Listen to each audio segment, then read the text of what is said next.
नमस्कार, मी विठ्ठल खटके, Dharashiv times news. नांदुर्गा येथून संत बाळूमामाची पालखी निघालेली आहे पंढरपूरला. तर आपण जाणून घेणार आहोत कसं पालखीचे नियोजन केलेलं आहे, कुण्या मार्गी जाणार आहेत, नांदुर्गकरांना भेटू आपण विचारू शकतो. प्रथम दिंडीमध्ये आलेल्या सर्व भावी भक्तांचे सहर्ष स्वागत.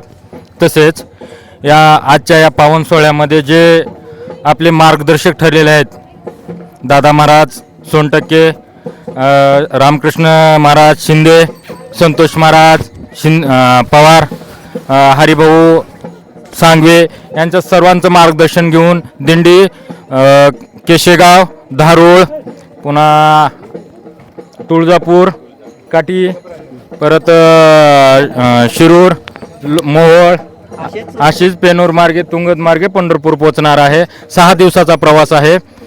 तरी माझ्या संत सद्गुरू बाळूमामाने आलेल्या सर्व भावी भक्तांना बळ द्यावं, ही दिंडी ईश्वरचरणी अर्पण होऊन, तल्लीन होऊन, मग्न होऊन पूर्ण होई, हीच ईश्वरचरणी मी प्रार्थना करतो पांडुरंगाच्या चरणी.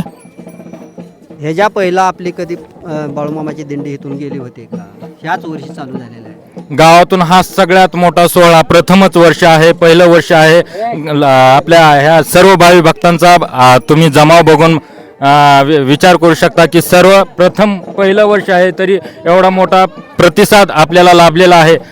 ही बाळूमामाचीच कृपा आहे. आपण बैलजोडी या रथामध्ये घालून बाळूमामाचे पालखी सोहळा नेत आहे, हे काय आनंद काय वाटतोय? सगळ्यात मोठा गगनात मावेना असा आनंद झालेला आहे. आज आपल्याला जे लाभलेले आहेत मानकरी बैलाचे, दत्ता गोरोबा सर्वदेव यांचं मी मनस्पूर्वी आभार मानतो की त्यांनी आपल्या लाख मोल बैलजोडी रथासाठी झुपलेले आहेत. त्यांचं आभार व कौतुक करतो की असे संगोपन आणि संवर्धन चांगलं केलेलं आहे. धन्यवाद त्यांचंही. बोला बोला बाळूमामाच्या नावानं चांग बोले. तर अशी होती नांदुर्गा गावातून बाळूमामाची पायदिंडी सोहळा. नांदुर्ग्यामधून पहिल्याच दिवशी आज आपण इथं आलेले आहेत. काय सांगू इच्छितात की हा सुख सोहळा स्वर्गीय नाही या युक्ती वचनाप्रमाणे श्री संत बाळूमामा मंदिर नांदुर्गा येथून आज या ठिकाणून पालखी सोहळा पंढरपूरला जात आहे. अगदी आनंदात या भक्तीच्या वातावरणामध्ये सर्व वारकरी भजन करत या आनंदामध्ये आपण तीर्थक्षेत्र नांदुर्गा ते तीर्थक्षेत्र पंढरपूर हा आनंदाचा पायी सोहळा बाळूमामाच्या कृपेने पार पाडावा, एवढीच बाळूमामाच्या चरणी प्रार्थना. आपल्या दिंडीमध्ये आता किती भाविक आहेत? कमीत कमी एक 150 ते 200 भाविक सध्या श्री क्षेत्र नांदुर्गा येथून महाराज श्री क्षेत्र पंढरीकडे निघालेले आहेत. तरी कृपया बाळूमामाने त्यांना बळ द्यावं, शक्ती द्यावी भजन करण्याची, आणि वर्षानुवर्षे हा सोहळा असंच चालत राहावा, हीच बाळूमामाच्या चरणी प्रार्थना.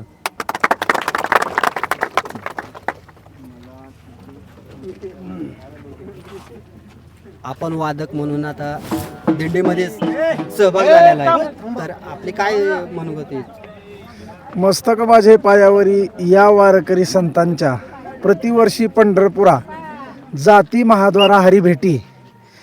ज्याप्रमाणे आषाढी कार्तिकी या वारीमध्ये वारकऱ्यांना श्री विठ्ठलाला पांडुरंगाला भेटायची आतुरता असते, त्याचप्रमाणे आमच्या परिसरामधील नांदुर्गा या गावातील श्री संत बाळूमामा महाराज या देवस्थानाच्या वतीने खूप मोठा असा उत्साहामध्ये हा सोहळा पार पाडला जातो. या सोहळ्याचं पहिलं वर्ष असताना देखील एवढा उत्साह दिसून येत आहे. जवळपास 200च्या पुढेच भाविक या ठिकाणी नांदुर्गा गावातून पंढरपूरकडे प्रस्थान केलेले आहेत. तर रामकृष्ण हरी.